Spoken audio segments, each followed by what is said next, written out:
and it's my pleasure to kick off our capacity building series. This is actually our second training. We had our first training last week around grant writing, and today we're going to be chatting with you around financials, and it is my pleasure.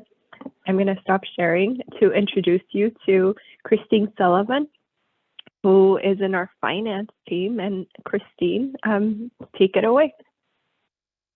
Thank you, Eliana, and thank you all for joining us today. Sorry, I think my camera is kind of going a little crazy, so I might end up turning it off while I present. But thank you all for joining us today. Like Eliana said, we'll really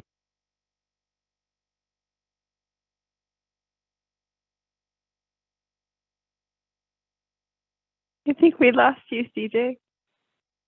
So again, thank you for your patience as we figure out these IT issues. Hopefully we'll be able to get CJ back. I think she got disconnected, but it looks like she's connecting to audio as we speak. So thank you. And again, the PowerPoint or the webinar will be recorded, and we will have the PowerPoint and all that information available for you all on our website. And if you have any questions throughout any portion, please use the chat box or feel free to unmute yourself and ask any questions that you may have. Thank you. I think we have it back. Sorry. Sorry all. So yes, thank you, Eliana. Sorry, I had some technical difficulties, and that's probably the first area we'll probably just to highlight. Of course, when you guys are when your agency is applying for, corporate or foundation grants, try not to do anything at the last minute because technology is not fail-proof. So that's the biggest tip. Okay, so today we'll really be focusing on what what type of financial items corporate and foundational grant asks generally require. And again, this is just generally, so not everything will always apply to every single application you apply for, but as your organization is planning to apply for some of these grants, through Arizona Community Foundation, some of these sports grants like Cardinal Charities or Cox Charities, you want to kind of have these things handy just to make sure you're able to submit on time and give them everything they need. So, and then like Eliana said, feel free to jump in and ask questions. It's a small group, so you can unmute yourself or use the chat if you'd like. But I will start the presentation. Okay, so like Eliana said, my name is Christine Sullivan. I'm the controller here at Valley of the Sun United Way. I'm lucky enough to work very closely with Eliana, and I'm happy to share you all with our insight of what we're familiar with in this world. So on today's agenda, we'll kind of go over some of the general required documents that corporate foundation grant asks require. We'll also go over what the budget documents look like generally, and then some budget narrative or financial related questions that they tend to ask.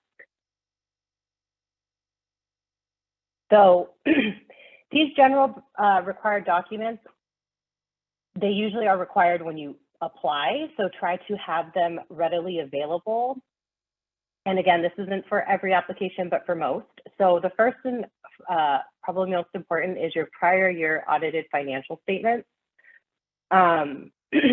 This should be for your most recently closed year, and typically is audited.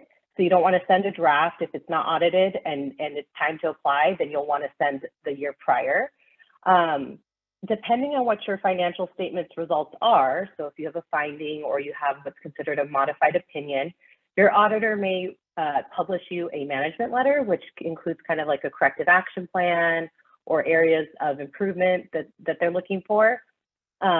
Typically, when you do have that, the funder requires that you also provide that. And in addition to that, your auditor, once they give you that letter that says you're on a corrective action plan, your management team would issue a response back to say, this is what we'll do to adhere to that corrective action plan. So you typically want to provide that as well, just to give the funder a full scope.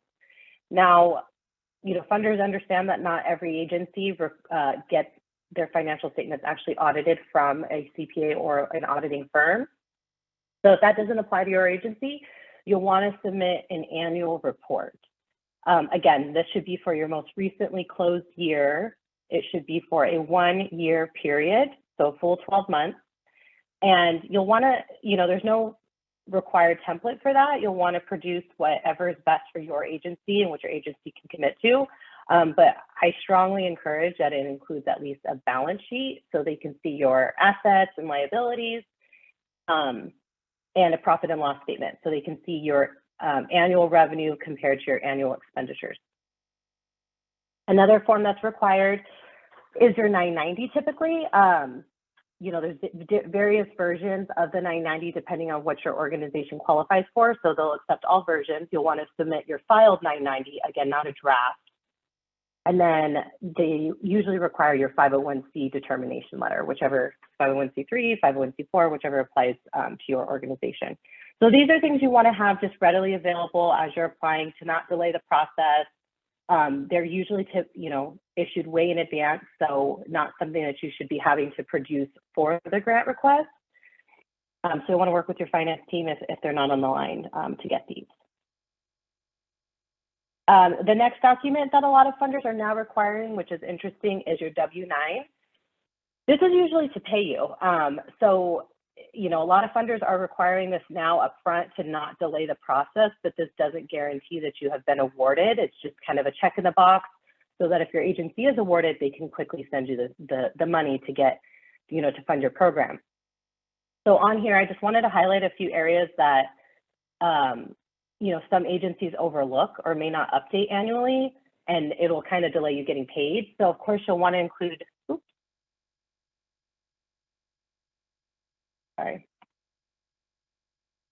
the first box is your company name. Then you'll want to include, if you have a DBA, if you go by something other than your company name, that's in the second box. The third box is a common area that a lot of agencies skip over. You'll want to select what type of corporation is your agency. Are you a partnership? Are you a C Corp? So you don't want to leave that blank because a lot of funders can't pay you without one of those items checked. Box number 4 is only if it applies to your agency. That's typically blank. Your agency would know if that applies to them. And then of course, 5 and 6 is your business address. You'll want to fill out the second part, part 1, which is your EIN number. So make sure you have that accurate for your organization. And the last thing here is a signature. You'll want to make sure that this is actually a signed W-9. Another area that we find is that funders are requesting that the W-9 have a recent calendar year date. I know some, you know, this information doesn't typically change year over year. So we'll see people submit things from 2018, 2017, and typically grantors request that it has a date within the last 12 months. So what we tend to do is every new calendar year, we just sign this. We just kind of put it in our reoccurring documents, get this signed with a recent date. Next, what a lot of funders are requesting is an ACH form to be completed. Again, this is truly not because you have yet to be awarded, but to try to pay you as soon as possible to fund your program. A lot of funders are starting to require that you have a bank account that accepts ACH payments because it is the most secure method of payment versus issuing a check. So if your agency doesn't currently have this or you don't have this available, we encourage that you get this information or create a bank account that accepts deposits so you can have this readily available. So, here is an example of what they tend to look like. Some may be a little bit more robust and ask for a lot more vendor information, but for the most part, they just ask for your bank, that it's signed by somebody that authorizes deposits, and they'll ask for a copy of a voided check or a letter from your bank. Any questions on the general documents before I get into the budget stuff?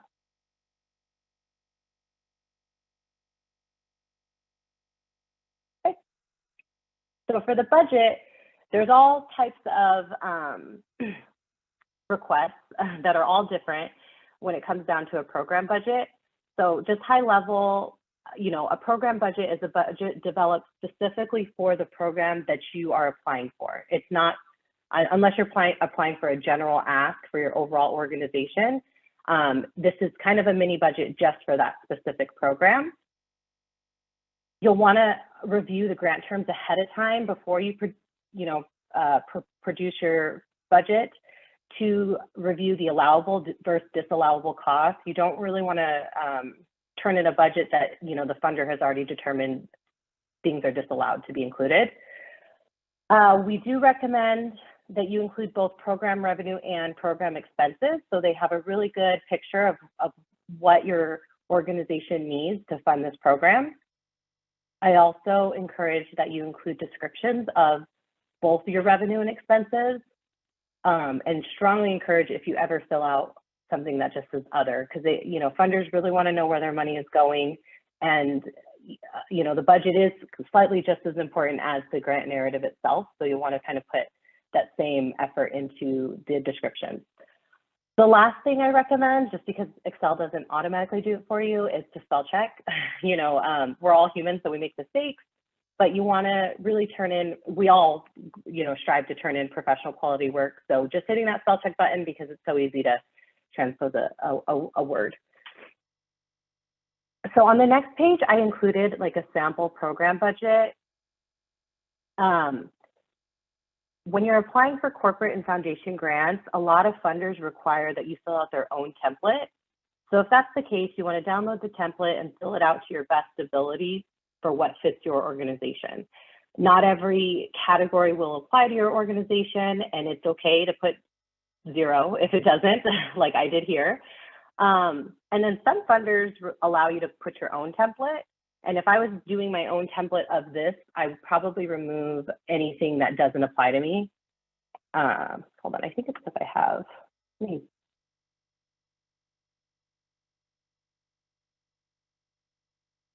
back out of this thing real quick. Okay.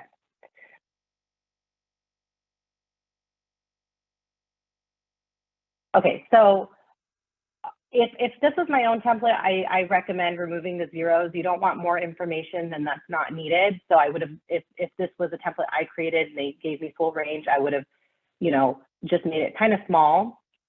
But things to include either on their template or your own template is, of course, your program budget. You want to include the name of your program that you're applying for. You always want to make sure you include your agency name on your program budget. Just so they, you know, if things get mixed up, they can easily know whose this program budget is for. And then you want to include your program date of when you're going to utilize the funds. This really helps them understand, you know, the purpose of the funds, the timing, and making sure it aligns with what they're expecting. What funders also, again, like they like to look for is revenue. They like to see what revenue have you secured, what's projected, what's pending. And it's not because they're trying to, you know, not fund you whole, but they really want to see, do you have additional support? Do you have resources? Are you solely reliant on them? Which isn't a bad or good thing. It's just sometimes it helps to see, you know, collaboration. What I also like to do is, if I'm making my own template or if there's a box for other, if I was applying from a grant from company XYZ funder, I tend to call them out on their own so they understand that all this stuff up here doesn't apply to them and I'm requesting $50,000 from them. So I try my best to use their template so they can clearly see what I'm asking for. Below that is the program expenses. And you'll see a lot of templates allow 2 options. They'll allow the full program budget against how much you're requesting from the funder and how their dollars will be used. So again, with a program budget, you'll want to add the line items that make sense to your organization. Not every line item needs something filled out, so it's okay to leave it blank. And then if there's an option for other, because let's just say you have a program that none of these options fit with what you actually need the money for, you really want to provide some details of what that other is for.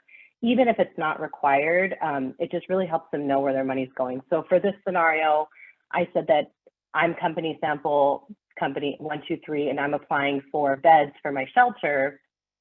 And I didn't really see where it best fit here, so I put other, and I just kind of gave some color as to what I'm applying for: mattresses, frames, and bedding. Another thing I had mentioned previously is reviewing what's allowable versus disallowable. So in this scenario, I just made it that administrative expenses, the grantor said it wasn't allowable, so I just put 0 here. Even though I do have administrative expenses, I still explain that, but I showed that, you know, their dollars is not being applied to any disallowed costs. What's also really clear is just not even putting it on your budget at all, so there's no gray area for them to interpret.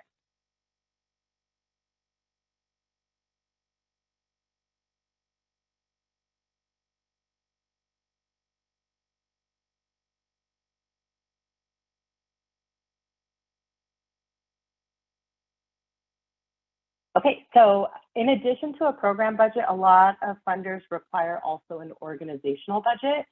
And this is on your full organization, not just that mini budget for that one specific program. So what the funder is looking for is all of your administrative expenses, all your program and fundraising.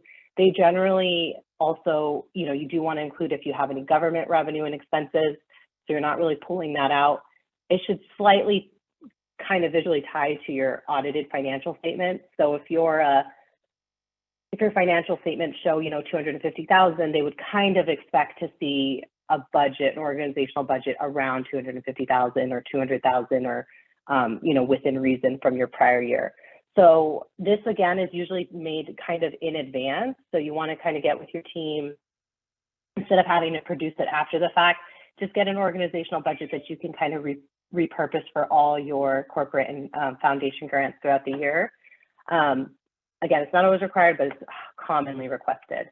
And like I said, it should be based on one full agency year and aligned to your agency program budget year. So for the scenario above, for the scenario we talked about with the beds, I applied for my fiscal year 2023, which is 7/1/2022 to 6/30/2023. So I would submit an organizational budget that aligns with 7/1/2022 to 6/30/2023.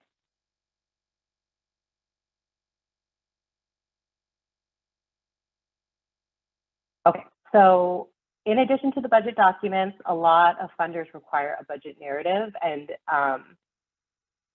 what's great about this is, it gives you a lot of opportunity to allow further storytelling, because sometimes writing it all in Excel, it messes up the format, it's too lengthy, it's difficult for the reader to review. So you want to really appreciate the budget narrative section so you can further solidify your request. So the narrative, of course, should be based on your program budget and not just a narrative of your overall organization. Again, you want to use that budget narrative section to allow for storytelling. You want to align your budget narrative to your overall program narrative. So, making sure that whatever you're writing in the program side of the grant application is also kind of tied out in your budget narrative. So in your program application, if you're talking about, the shelters and these beds, you want to kind of call that out in your program narrative. It's always good to kind of seal the deal and then reiterate the ask amount you're asking for. So in this situation, I would say, respectfully, we're asking for $50,000 to fund, 50 beds, and then maybe add some more details around that. So it allows you to just remind them of how much you're asking so they don't have to piecemeal it together. You want to also share what you would do with their funds if you were awarded, instead of keeping it too general. And then use this opportunity to include, like I said, details that may have not fit within that program budget, because there is so many characters that you can write in Excel. So this just allows you to add more color. And then a big part here is you just want to ensure you follow the character or word count limits. They usually have that on a grant request. You don't want to exceed that, not because they don't want that information, but they probably have a lot that they're applying or they're reviewing, and they don't want to miss any details. So in addition to the narrative, corporate and foundation grants, they ask a lot of financial related questions. And I just kind of called out a few that are common or maybe reworded in a different way. They will always, again, ask, what is your total budget amount? That should match your program budget that you submitted earlier. They'll ask, again, a timeline of the proposed project. Sometimes that question is kind of embedded in your budget narrative. So you'll just want to make sure that this timeline of proposed project, again, matches your proposed budget so that they see that you're going to complete the work within that same time period and spend their dollars within that same time period. Another question they ask is, what are your various sources and percentages of funding that the agency receives? What's important here is sometimes they'll say what the agency receives or what this program receives. So you want to kind of make sure that you see those small different notes because your answers could change significantly. So I just did an example here for this sample organization that they get 65% government funding, 50% corporate grants, 10% individual donations, and 10% in kind. So that's really an estimate. And you want to just kind of do some high level key points instead of all the details of who's funding you. Another question they tend to ask after that is what other funders are supporting this program.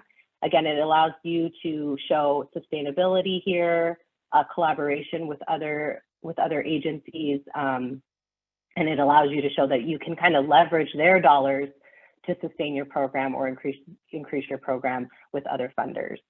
Which brings me to my next question. They also may ask, if you're not able to be fully awarded, how will you sustain? You want to, provide a really solution-based answer here, because sometimes our requests are much higher than they have to give. So just try to find a solution of how you would use any of their dollars to make sure that you can do a portion of the program, even if it's making this program on a smaller scale, or again, you saying you'll utilize their funds to leverage donations from other organizations. And I think that was it. So I'm going to stop sharing. If anybody has any questions, we can do a little QA. Thank you, CJ. Lots of great information. I don't see any questions in the chat box, but please feel free to unmute yourself and ask any questions that you may have, or utilize the chat box as we wrap up. Any questions? Or if there's anything we didn't cover that you were expecting, we might have some insight on that.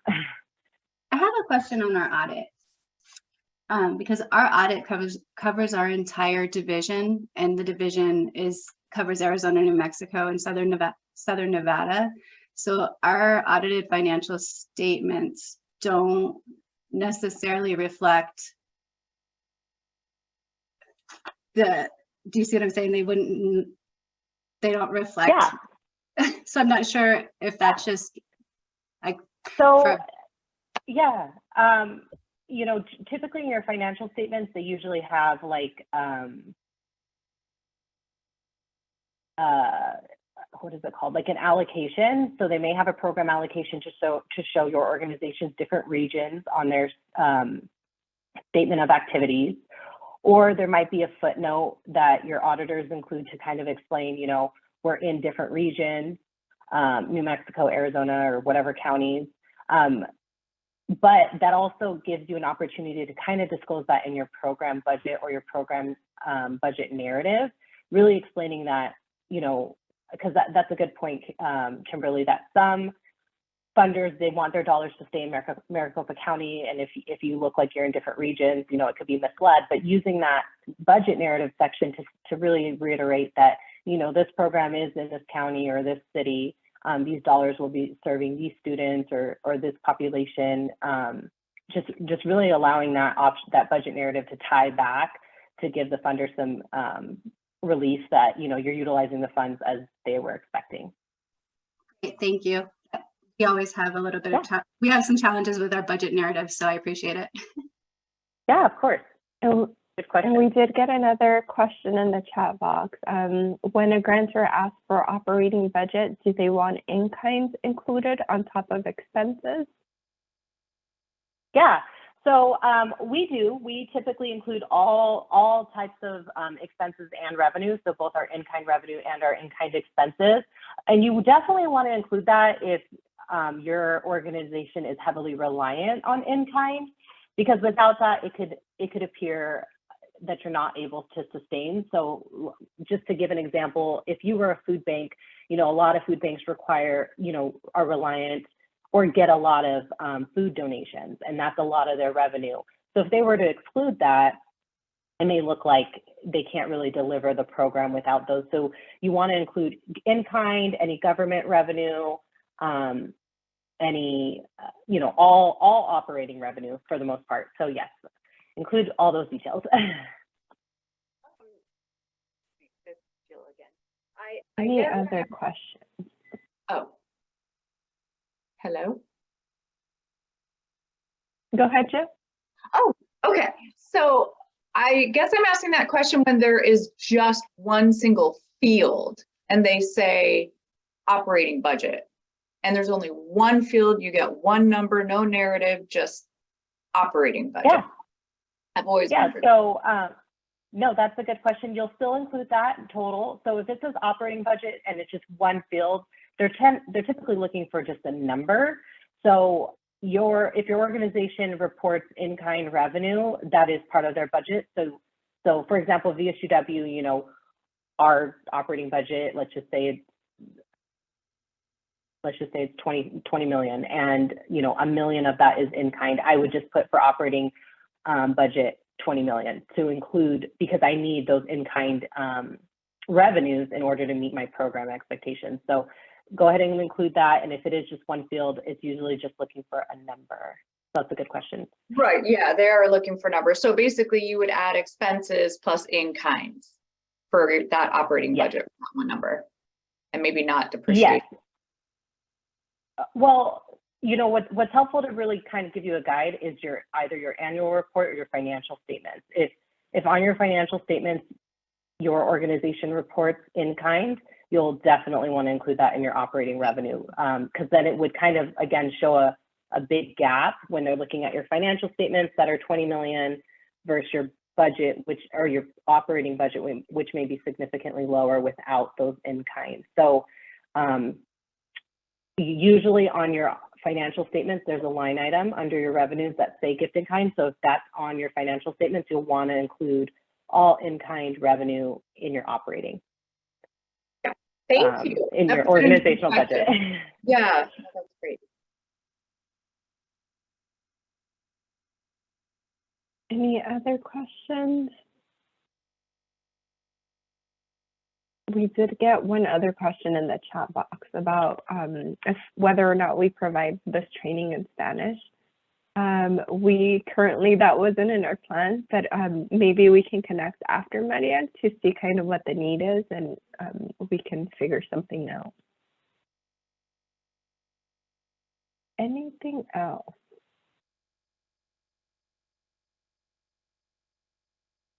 Okay. Well, thank you, everyone. Thank you, CJ, for providing the great information and answering these great questions. CJ is our go-to for anything finance, so we appreciate her and are lucky to have her. So this concludes our second training for the Building Capacity series, and we do have one more next week, our last one, that's going to be focused on logic models and theory of change. So if you are interested and available, that's going to be taking place next Wednesday at 9:30, and you can find the information on our social media. If not, feel free again to email me and I can send you that calendar invite. Thank you, everyone, and have a great rest of your day. Thank you.